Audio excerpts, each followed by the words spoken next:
Good morning. I'm State Representative Joe Neal. Today, I stand in the gap for millions of Americans, many of whom are residents of the state of South Carolina and live in poverty. This is a defining moment for our nation, and we must be diligent about the business of uplifting those who are committed to addressing the needs of the least of those among us. At this defining moment, I'm proud to stand with Senator Bernie Sanders as he continues his mission to lead the national dialogue on these issues. As we approach the Democratic primary on February the 27th,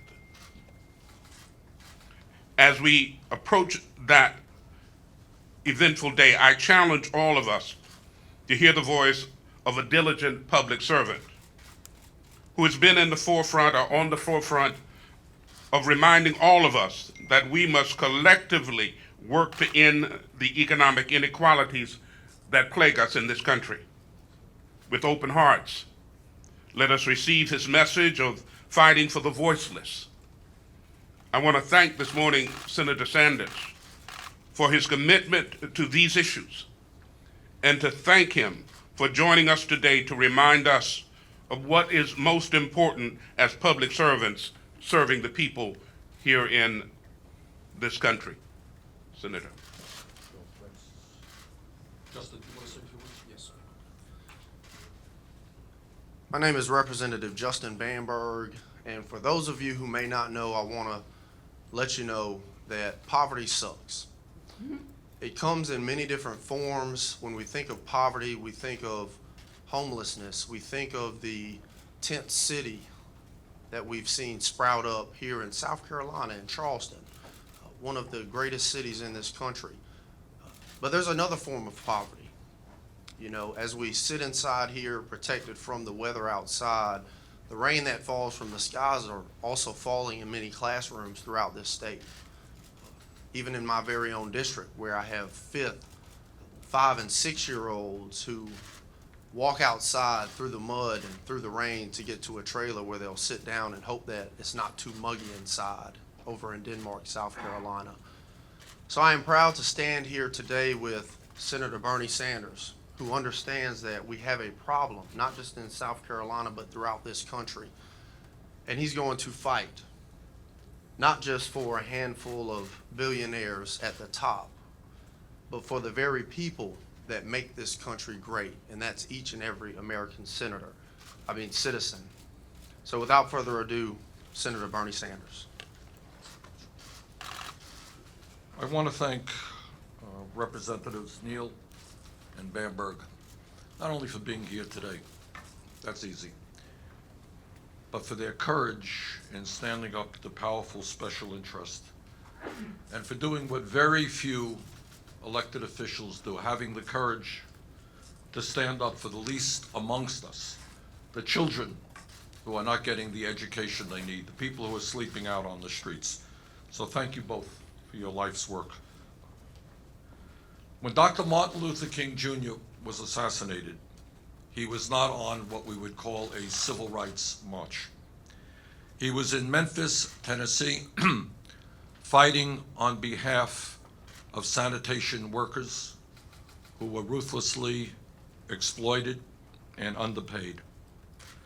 As many will remember, during the last several months of Dr. King's life, he was working on launching the Poor People's Campaign to dramatize the plight of America's poor of all races, white people in Appalachia, Mexican farm workers in Texas, in California, as well as Black Americans in rural areas and in big cities across this country. And as Dr. King said at that time, asking a question, he said, quote, "Do you know that most of the poor people in our country are working every day? They are making wages so low that they cannot begin to function in the mainstream of the economic life of our nation," end of quote. Well, that was then, almost 50 years ago, and here we are today, billionaires and Wall Street executives pour hundreds and hundreds of millions of dollars into the political process in order to elect candidates who represent the wealthy and the powerful. And the poor remain invisible, powerless, not heard from. Most don't even vote. So today I'm going to talk about, along with Representative Bamberg and Representative Neal, talk about what is in fact going on in this country and what we do not talk about, and that is the least amongst us. And the reality is that the United States today has the highest poverty rate of nearly any major country on earth. Yes, we are the wealthiest country in the history of the world, but we have the highest poverty rate of almost any major country on earth because almost all the new wealth and income is going to the people on top. Today, nearly 47 million of our fellow Americans are living in poverty, almost 15% of our population. Today, poverty in the African American community is over 26%. In the Latino community, over 23%. Native Americans, over 28%. White poverty rate, 10%. 28% of people with disabilities living in poverty. 10% of seniors living in poverty. You know, you judge a country, it seems to me, not by the number of millionaires and billionaires it has. You judge a country on how it treats its weakest and most vulnerable people. You know, that's what the Bible talks about. That's what every religion on earth talks about, how we treat the most vulnerable. Well, 21% of our children in this country are living in poverty, over 15 million children. 37% of African American children are living in poverty. 47% of Native American children are living in poverty. 1.2 million children in grades K to 12 were homeless in 2012 through 2013. Children in the United States of America. Now, once again, we don't talk about this much. Media doesn't talk about it much. Politicians don't talk about it much. Congress doesn't talk about it much. I'm in the United States Senate. I don't hear the word poverty talked about terribly much at all. So what are we going to do? What are we going to do to address the crisis of poverty? What we're going to do in this country, if I have anything to say about it, is to say that if somebody works 40 hours a week, that person is not going to live in poverty. Today, the minimum wage of $7.25 is nothing less than a starvation wage. We've got to raise that minimum wage over a period of a few years to $15 an hour. Today in America, women, often single moms trying to raise their kids with dignity, are making 79 cents on the dollar compared to men. If you are an African American woman, that discrepancy is much, much greater. Today in America, and again, we don't talk about this, real unemployment is not 5%. Counting those who have given up looking for work and are working part-time, it is close to 10%. And that is why we need to create millions of decent paying jobs. And the fastest way to do that is to rebuild our crumbling infrastructure, because Flint, Michigan is not the only city in America suffering from a crumbling infrastructure. When African American youth unemployment is 51%, you know what? We're going to create jobs and educational opportunities for our kids, not more jails. And when we guarantee health care to all people as a right, we take a huge bite out of poverty. Now, a lot of reasons as to why we have poverty in this country. There are a lot of approaches as to how you could deal with it. But I want to go back to one issue in 1996. And in 1996, there was a so-called welfare reform bill. It had a longer title than that, but that's essentially what it is remembered for. And what welfare reform did, in my view, was to go after some of the weakest and most vulnerable people in this country. And during that period, I spoke out against so-called welfare reform because I thought it was scapegoating people who were helpless, people who were very, very vulnerable. Secretary Clinton at that time had a very different position on welfare reform, strongly supported it, and worked hard to round up votes for its passage. And what that legislation was about was how we as a government treat the most vulnerable people in this country. I happen to believe we need welfare reform. But the goal of welfare reform is to get people to stand on their own 2 feet, to help them get jobs and the job training they need, to help them get the child care they need so they can go off to work, to help them get the health care that they need, not to punish the most vulnerable people in this country. Now, what happened as a result of that so-called welfare reform bill? Well, since that legislation was signed into law, the number of families living in extreme poverty has more than doubled from 636,000 to 1.6 million. Extreme poverty, the poorest of the poor. Those numbers have doubled. The number of children living in extreme poverty has skyrocketed from 1.4 million to 3.5 million. Those are the most vulnerable of the most vulnerable. Those are the poorest of the poor, the children living in poverty.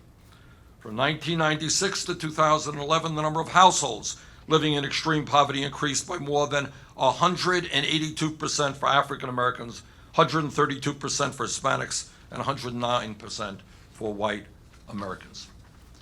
So, where we are today is to remember how we got where we are, to understand that in the richest country in the history of the world, we do not have to have children living in extreme poverty, that we need a government that represents all of us, not just the wealthy and the powerful. And that's why I'm running for president. Senator, a couple of days ago, you said that Secretary Clinton was stealing some of your policies, adopting your language, adopting phraseology even. And I wonder, since she's been talking about poverty, she's been talking about exploited children for years, maybe decades, can you be more specific? Well, I am specific. What I am specific about is talking about a piece of legislation, a very important piece of legislation. It's a piece of legislation that I opposed because I thought it was going to hurt the weakest, the most vulnerable among us. And what the record shows, it did hurt the weakest and most vulnerable among us. Secretary Clinton supported that legislation. Andrea? Senator, we're only a few days before the primary here. You're leaving for Super Tuesday states. I know you're going to be back Yeah. for the election. But there is a feeling among some in South Carolina that you are writing off. No. Don't think that you can get the support. No, let me just say, and I say that with these two guys by my side, and I thank them so much for their support. And I think media does this a whole lot, Andrea. We came to South Carolina, and if you look at the polls, we were like 7, 8, 9% in the polls. We were 50, 60, 70 points behind. We have waged a very, very vigorous campaign. We have picked up a lot of support, and we have closed the gap very, very significantly. But this from day one was going to be a very difficult state for us. We're not writing off South Carolina. Now, you all know that on March 1st, there are a dozen states that are holding elections. And the nature of the world is that we got to go out to other states. I think I'm leaving for Oklahoma in a little while, where we think we have a shot to win. We think we have a shot to win in Massachusetts, Colorado, Minnesota, and in other states. In my own state, I think we were 80% in the polls, so I think we're going to win there as well. But we are fighting here in South Carolina as hard as we can, but within the context, you know, I think Secretary Clinton was in California the other day. Doesn't mean she's writing off the state. That's the real world that we're living in. Now, let me just say something else. I hear this all the time. I was asked a funny story, and mostly I want to stay on poverty today. I know, see, we got off on this. When I was in Iowa, there was some bad poll came out. I was 40 points behind somebody. Well, if you lose Iowa, you're going to drop out of the race. So let me remind my friends in the media. Iowa is one state. New Hampshire is another state. Nevada is another state. Great state of South Carolina is another state. And you know what? There are dozens and dozens and dozens of states that follow. In some of those states, I expect we're going to do very well and win, maybe by large amounts. In some states, we're going to lose. We won New Hampshire by 20 votes, not the end of the world for Secretary Clinton. There are states we're going to lose. But the race goes on, and this is a race where you got to get 2,400 delegates. 2,400 delegates. So we are in this race to win it, and I think we are going to pull off one of the great political upsets. Yes, Andrew? Why do you think Democratic turnout is down, even in? Let me say that, all right? Because Donald Trump, it seems, has enormously expanded. Let me say this. Whoa. Is that the real revolution? Tell me about turnout. What we are being compared to is the phenomenon, which I said for a long, long time, of Barack Obama in 2008. Barack Obama broke the mold. The turnouts that he brought out were beyond belief. In states, they ran out of ballots. All right. The truth is that the Democratic turnout in Iowa was very, very good. Not as good as 2008. Compare it, I think it was the second largest turnout in history. Turnout in New Hampshire was actually very, very, very good. Not quite where Obama was in 2000. And remember also, when you compare just 2008, you had not only Obama and Clinton, you had John Edwards and other candidates, each one bringing out their own campaign. So if you want to compare turnout just to 2008, I don't think that that's fully fair. Go back to 2004, go back to 2000, we're doing pretty well. Now, in Nevada, did we have the kind of turnout that we wanted? Absolutely not. Yes, Nancy, one at a time. Senator Sanders, you often say that you want to create the kind of political revolution that President Obama couldn't. Is the fact that turnout is lower a sign that that revolution isn't happening? No, it's a sign that Barack Obama ran an unprecedented, brilliant campaign in 2008. Unprecedented and brilliant campaign, one of the great campaigns, if not the greatest campaign in the history of the United States of America, period. Now, we started off, in a lot different position than Barack Obama did. We started off at 3% in the polls nationally. And by the way, not that we want to get hung up on polls which go up and down or right or wrong, but that extraordinary news organization, Fox, what was the last poll you had? Which one, sir? Last one you had was Sanders actually leading. There was another poll that had me a little bit. See, I think Fox is, there it is, brilliant. You answer my question? There you go. One second. All right, but my point is, this is my point. Look, if you want to compare our campaign to Barack Obama ran a brilliant campaign. I think we're doing really well. I think we have come a long, long way. When we are now in the lead in some national polls, when we were 50 points behind, and when not one person in this room thought we were a serious candidate back then, I think we have made real progress. But I'm the first to admit Obama ran an unbelievable campaign in 2008. Maybe we can't run as extraordinary campaign, but we are doing very, very well. Yes. Hold it. Yes, ma'am. But there are a number of people right now who say the math just doesn't add up for you moving forward. How do you think you can win this nomination? By getting more delegates. You ready for this one? The answer is by getting more delegates than my opponent. Now, I'm pretty good in arithmetic, and I can add, all right? On Super Tuesday, they're going to be, what is it, who knows the answer, about 1,000? 80. You know what? We're going to win a lot of them. How many? What's your prediction? Well, I think we're going to win 398.4. How do I know? That's what, you see, let me get back. Sometimes I have been known to be critical of the media, right? Once or twice.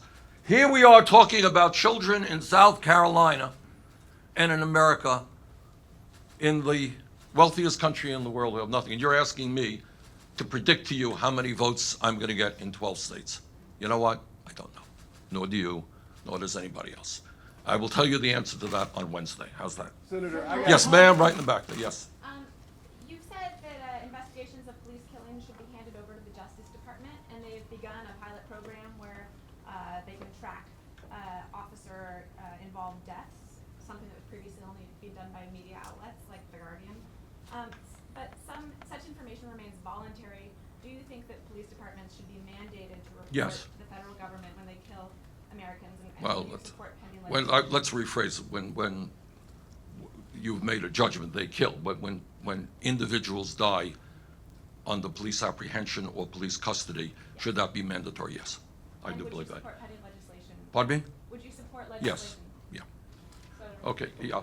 Senator, in the event that this math does not eventually add up for you, and you do continue to... And your concern is about poverty in South Carolina. Was that your question? Is that where you're going? I'm going to follow up with a poverty question, but first I just want to say, well, and you can answer it this way.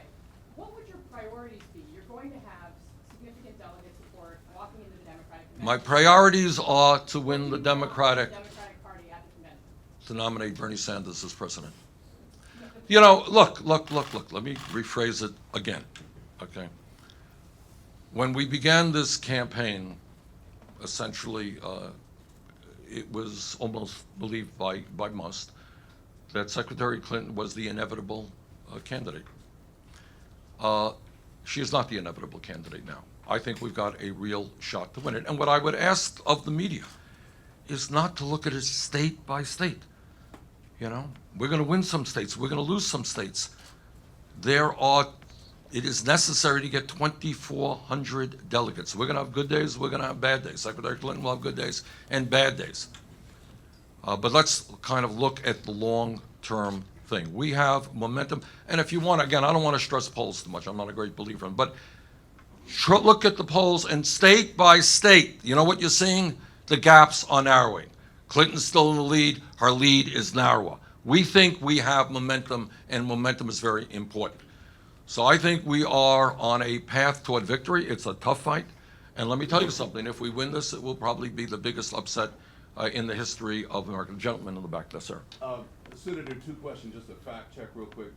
Mrs. Clinton, Secretary Clinton was First Lady back in Yes. 1996. Correct. So is there substantiation for the notion Yeah. that she actually rounded up votes? Yes. And the second question, I think, In other words, what I'm saying is she was active on this issue. You're right, she was first lady. all right, and to this issue of economics in South Carolina, Yeah. just sort of directly, this has come up many times, but could you just sort of directly address your view of racism as a byproduct of economics, or do you see racism as an issue that's cultural and needs to be dealt with in a cultural Well, way? let me talk about South Carolina and just say one thing.